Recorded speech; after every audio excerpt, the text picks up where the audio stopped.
आम का मुरब्बा ले लो, स्वाद चटपटा आम का मुरब्बा ले लो, खट्टा मीठा मुरब्बा ले लो, एक बार खाओगे तो रोज आओगी। समीरपुर के जंगल में टूनी चिड़िया अपने बेटे कालू कौआ और बहू टुनटुनी चिड़िया के साथ रहती थी। कालू कौए के पिता को गुजरे हुए काफी समय हो गया था। टूनी चिड़िया तरह तरह के मुरब्बे बनाकर बाजार में बेचती और घर का खर्च चलाती थी। एक दिन कालू कौआ खुशी खुशी अपने घर आता है। माँ, मुझे एक बहुत बड़ी कंपनी में नौकरी मिल गई है। अब आपको ये मुरब्बे बनाने की कोई जरूरत नहीं है। लेकिन बेटा, ये मुरब्बे बनाने का तो घर का काम है, इसे मैं करूँगी तो तुम्हें क्या दिक्कत? माँ जी, ये ठीक कह रही हैं। अब आपकी उम्र हो चली है, ऐसे में इतना ज्यादा काम आपके लिए ठीक नहीं। वैसे भी अब तो इनकी तनख्वाह भी घर में आने लगेगी, तो आपको काम करने की क्या जरूरत। बस आप खाइए और घर में आराम कीजिए। ठीक है बहू, जब तुम लोगों की यही विचार है तो मैं मुरब्बा बनाना बंद कर देती हूँ।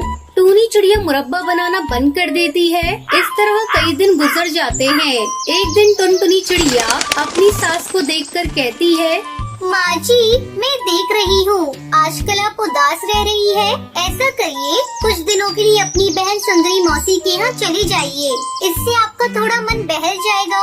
तू ठीक कह रही है बहू, मैं कल ही चली जाती हूँ सुंदरी से मिलने। वैसे भी मुरब्बा तो आजकल बनाती नहीं, घर में दिन भर खाली पड़ी रहती हूँ। अगले दिन टूनी चिड़िया अपनी बहन के घर जाती है। अरे टूनी दीदी, तुम्हारी उम्र बहुत लंबी है। अभी अभी मैं तुम्हें ही याद कर रही थी। कहो, कैसा चल रहा है तुम्हारा मुरब्बा बनाने का काम? क्या बताऊं, बेटे की नौकरी लग गई है। तब से बेटे बहू ने मुझे मना कर दिया मुरब्बा बनाने से। अब तो घर में खाली बैठी रहती हूँ। तुम बहुत खुशनसीब हो दीदी, जो तुम्हें ऐसे बेटे और बहू मिले, वरना आज की बहुएं तो घर में आते ही सास को घर से निकाल के बाहर करती हैं। और सब ठीक है ना दीदी? सब ठीक है। पहले तो समय मुरब्बा बनाने में कट जाता, लेकिन अब तो पड़े पड़े बोर हो जाती हूँ। तो ऐसा करो दीदी, 2-4 महीने मेरे पास रुक जाओ। इस तरह टूनी चिड़िया अपनी बहन सुंदरी कौवी के यहाँ रुक जाती है। धीरे धीरे 2 महीने गुजर जाते हैं। एक दिन टुनटुनी चिड़िया का फोन आता है।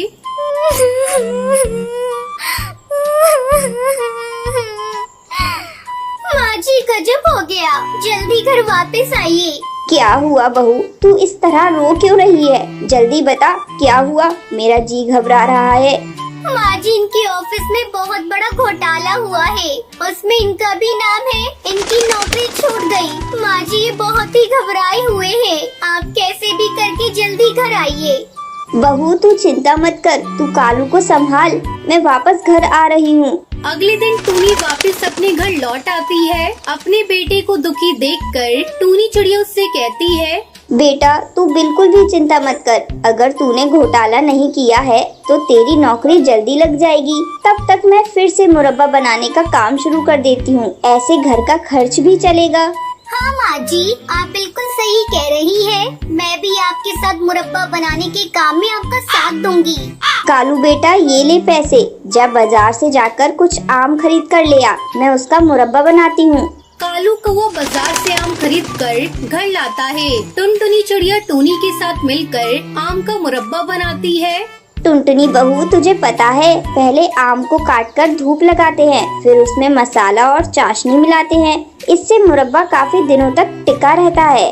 दोनों सास बहू मिलकर ढेरों आम का मुरब्बा बनाती है, फिर उसे बेचने के लिए बाजार में ले जाती है।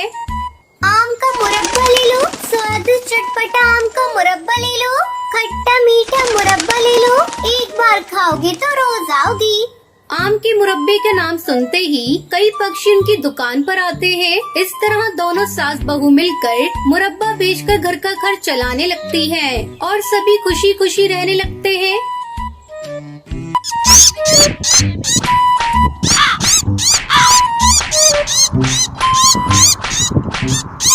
सुंदरवन के जंगल में टूनी नाम की चिड़िया रहती थी। उसका पति कालू कौआ दिन भर टूनी चिड़िया से झगड़ता रहता था और उसे पीटता रहता था। एक दिन कालू कौआ टूनी चिड़िया से कहता है, देख, अगर तूने बेटा पैदा नहीं किया तो मैं तुझे जान से मार डालूंगा। ये आप हर समय मुझे इस तरह क्यों बोलते रहते हैं? बेटा और बेटी पैदा करना आपके या मेरे हाथ में थोड़ी ना है। भगवान जो चाहेंगे वही होगा। भगवान कुछ नहीं जानता, मुझे तो अब बस बेटा ही चाहिए। उस समय टूनी चिड़िया प्रेग्नेंट थी। अचानक एक दिन टूनी चिड़िया की तबीयत बहुत ज्यादा खराब हो जाती है और अंडे देते समय उसकी मौत हो जाती है। है भगवान, ये मेरी बहू के साथ क्या हो गया? मैंने अपने बेटे से मना किया था कि बहू को इतना मत सताया कर, लेकिन वो मेरी बात माने तब ना। अब मेरी छोटी सी बच्ची टुनटुनी चिड़िया को कौन देखेगा?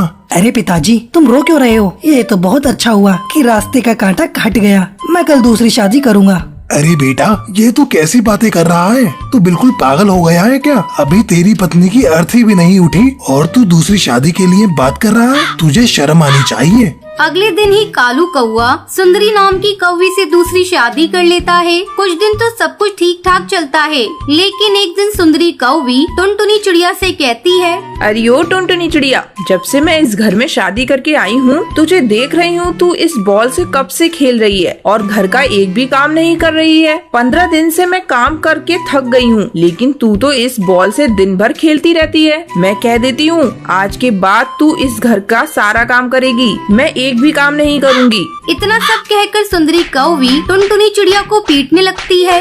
माँ मत मारो मुझे मत मारो माँ, तुम जैसा कहोगी मैं वैसा करूँगी। माँ मुझे मत मारो। आज से तुझे घर का सारा काम करना है। तुझे मेरे कपड़े धोने हैं, खाना भी पकाना है और बर्तन भी तुझे ही धोना है। ठीक है माँ, मैं सब कुछ करूँगी।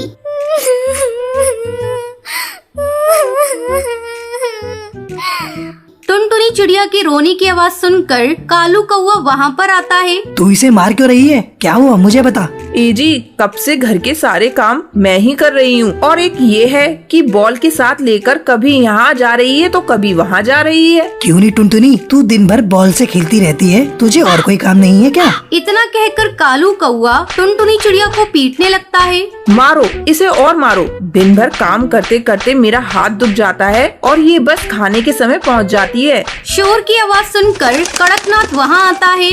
अरे तुम दोनों इसे क्यों मार रहे हो? क्या किया इसने? मारे नहीं तो और क्या करें, दिन भर बस इधर उधर घूमती रहती है और घर का काम एक भी नहीं करती। सारा काम मुझे करना पड़ता है। पिताजी, तुम इन सब झमेले में मत पड़ो। आज से टुनटुनी चिड़िया घर का सारा काम करेगी। लेकिन बेटा, उसे पढ़ना लिखना भी तो है। जब घर का ही काम करेगी तो पढ़ेगी लिखेगी कब? चुप, बिल्कुल चुप पिताजी। अब से आप एक लफ्ज नहीं बोलेंगे। आज से इसकी पढ़ाई लिखाई सब बंद। ये घर के काम करेगी। अगर आपको इसका काम करना अच्छा नहीं लगता तो आप कोई दूसरा ठिकाना देख लीजिए। है भगवान, इस बिना माँ की बच्ची की रक्षा करना। एक दिन टुनटुनी चिड़िया को बहुत तेज बुखार आता है। वो बिना काम किए ही सो जाती है। जब सुंदरी कौवी टुनटुनी चिड़िया को लेटी हुई देखती है तभी उससे कहती है, अरे तू यहाँ सोई है और घर के सारे काम कौन करेगा? तेरी मरी हुई माँ आकर करेगी।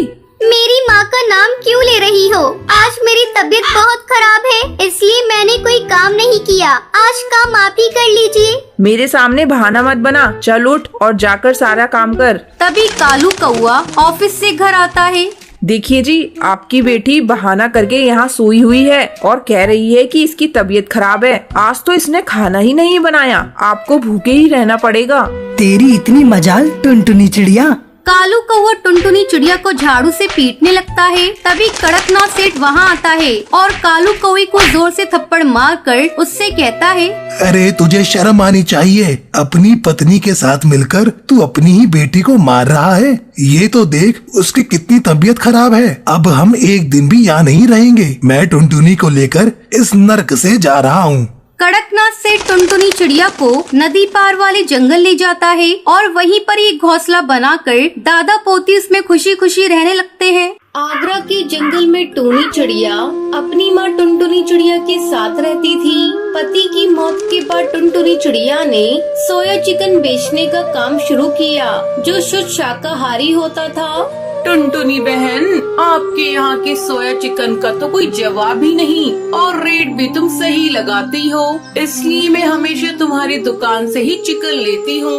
मेरे बच्चे को चिकन बिरयानी बहुत पसंद है, इसलिए जब भी वो खाने की जिद करते हैं मैं तुम्हारी दुकान पर आ जाती हूँ। ऐसा करो, 2 किलो मुझे फ्रेश सोया चिकन दे दो। चिकन लेकर हरी तोती वहाँ से चली जाती है। इस तरह जंगल के सभी पक्षी सोया चिकन और सोया मटन टुनटुनी की दुकान से ही खरीदते थे। एक दिन टुनटुनी चिड़िया की तबीयत ठीक नहीं थी, तब उसकी बेटी टूनी चिड़िया दुकान पर जाती है। वो ग्राहकों को चिकन दे रही थी, तभी एक होटल का मालिक उसकी दुकान पर आता है। मैंने सुना है कि तुम्हारी दुकान पर फ्रेश चिकन और मटन मिलता है। मुझे अपने होटल के लिए रोजाना 15 किलो चिकन और मटन चाहिए। क्या तुम दे सकती हो? हाँ हाँ सेठ जी, आप होटल का पता दे दीजिए। मैं कल से आपके होटल पे सारा सामान पहुंचा दूंगी। तो ठीक है, ये एडवांस रख लो, बाकी के पैसे मैं महीने के अंत में दे दूंगा। शाम को टूनी अपनी दुकान बंद करके घर जाती है। माँ ये देखो, इतने सारे पैसे। आज दुकान पर मेरा पहला दिन था और आज ही मुझे एक बहुत बड़ा ऑर्डर मिला है। कल से ही मुझे एक होटल में 15 किलो सोया मटन और चिकन पहुंचाना है। ये तो बहुत अच्छी बात है बेटा, तू मेरे ही लक्की है। अगले दिन टूनी चिड़िया सुबह सुबह अपनी दुकान पर चली जाती है और 15 किलो चिकन और मटन लेकर होटल पहुंचती है। ठीक है, इसे वहाँ रख दो, कल फिर इसी समय पर आ जाना। इस तरह टूनी रोज होटल में सोया चिकन और मटन पहुंचाने लगी। जल्द ही 1 महीना गुजर जाता है।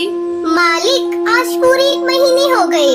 मेरे बकाया पैसे मुझे दे दीजिए और ये लीजिए, ये रहा आज का 15 किलो मटन और चिकन। ऐसा है टूनी, आज से मुझे ये सोया मटन और चिकन नहीं चाहिए। तुम्हारे रेट से कम में मुझे मिल रहा है। ये लो तुम्हारा बकाया पैसा। उदास मन से पैसे लेकर टूनी घर लौट आती है। अब मैं क्या करूं? इतने सारे चिकन और मटन का अगर इसे इसी तरह छोड़ दिया तो ये कल तक खराब हो जाएंगे। मुझे बहुत सारा घाटा हो जाएगा। अगर माँ को इस बात का पता चलेगा तो उनकी तबीयत फिर से खराब हो जाएगी। हे भगवान, अब तुम ही कोई रास्ता दिखाओ। टूनी चिड़िया यही सब बैठी बैठी अपने कमरे में सोच रही थी। तभी वहाँ उसकी माँ टुनटुनी आती है। क्या हुआ टूनी, आज तो इतनी उदास क्यों है? और यहाँ इतने बड़े थैले में क्या है? माँ, होटल की मालिक ने आज चिकन और मटन लेने से मना कर दिया। अब तुम ही बताओ, इतना सारा चिकन और मटन का मैं क्या करूँ? बेटा, तू इतनी चिंता क्यों करती है? बिजनेस में तो नफा नुकसान चलता ही रहता है। मैं ऐसा करती हूँ, इस चिकन और मटन से बिरयानी बना देती हूँ, तो उसे ले जाकर दुकान पर बेच देना। फिर टुनटुनी चिड़िया बिरयानी बनाने में लग जाती है। माँ, बिरयानी की तो खुशबू बहुत अच्छी आ रही है। थोड़ी बिरयानी मुझे खाने को दो। टूनी बिरयानी खाने लगती है। ये तो बहुत स्वादिष्ट है। आपके हाथों में तो जादू है, जादू। अरे पगली, अब मेरी तारीफ ही करती रहेगी या बिरयानी को ले जाकर दुकान पर जाकर बेचेगी? जल्दी लेकर जा, नहीं तो ठंडी हो जाएगी। टूनी चिड़िया सारी बिरयानी को लेकर अपनी दुकान पर चली जाती है। आओ आओ, सस्ती सोया बिरयानी खाओ, स्वादिष्ट बिरयानी खाओ। उसकी बात सुनकर कुछ पक्षी बिरयानी खाने आते हैं और बिरयानी खाकर तारीफ करते हैं। बिरयानी बेचकर टूनी चिड़िया को बहुत मुनाफा होता है। आगे से वो फैसला करती है कि अब वो सोया चिकन और सोया मटन की जगह वेज बिरयानी बेचा करेगी। उस दिन के बाद से दोनों माँ बेटी मिलकर बिरयानी बेचने लगती हैं और खूब सारे पैसे कमाती है। इस तरह वो खुशी खुशी अपनी जिंदगी बिताने लगती है।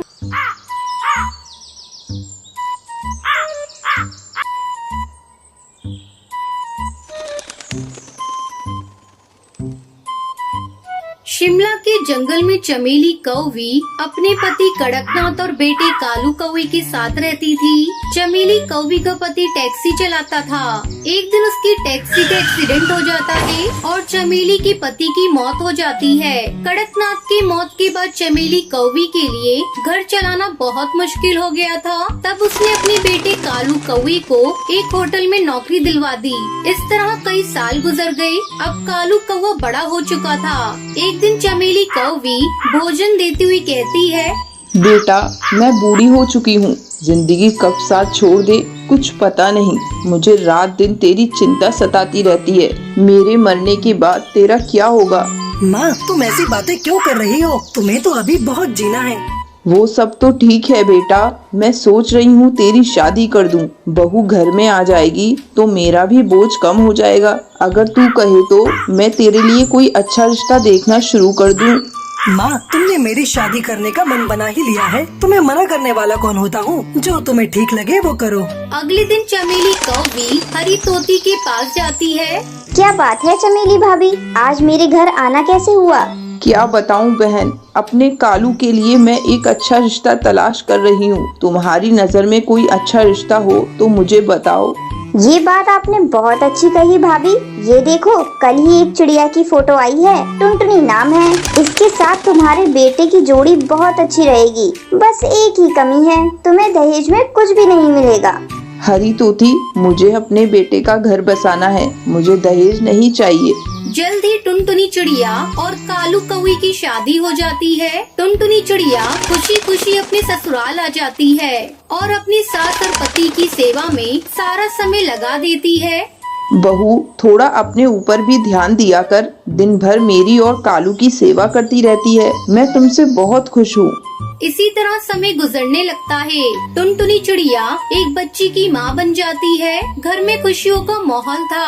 अचानक एक दिन कालू की होटल का मालिक होटल को बंद कर देता है। अब क्या होगा माँ, घर का खर्च कैसे चलेगा? मैं अपनी इस नन्ही सी बच्ची का पालन पोषण कैसे करूँगा? आप इतना मत घबराइए जी, इतना घबराएंगे तो कैसे काम चलेगा। हिम्मत रखिए, जल्द ही आपको कोई नया काम मिल जाएगा। हाँ बेटा, बहू ठीक कह रही है, तू इतना मत घबरा, हम सब तेरे साथ हैं। अगले दिन से कालू कौवा नए काम की तलाश में इधर उधर भटकने लगा, लेकिन उसे कोई काम नहीं मिला। एक महीना गुजर जाता है। घर के सारे पैसे खत्म होने वाले थे। तभी एक दिन टुनटुनी चिड़िया कालू कौवे से कहती है, सुनो जी, अब से तुम्हें काम की तलाश में जाने की कोई जरूरत नहीं। हम अपना खुद का ढाबा खोलेंगे। तू पागल हो गई है क्या बहू? तुझे पता भी है ढाबा खोलने के लिए हमें एक दुकान किराए पर लेना होगा और अपने पास इतना पैसा भी नहीं है। अरे माँ जी, ढाबा खोलने के लिए दुकान की कोई जरूरत नहीं। ससुर जी की टैक्सी है ना, बहुत दिनों से गोदाम में पड़ी है। कालू जी आप जाइए और जाकर उसकी मरम्मत करवा कर ले आइए। हम लोग टैक्सी में ढाबा खोलेंगे और जंगल में घूम घूम कर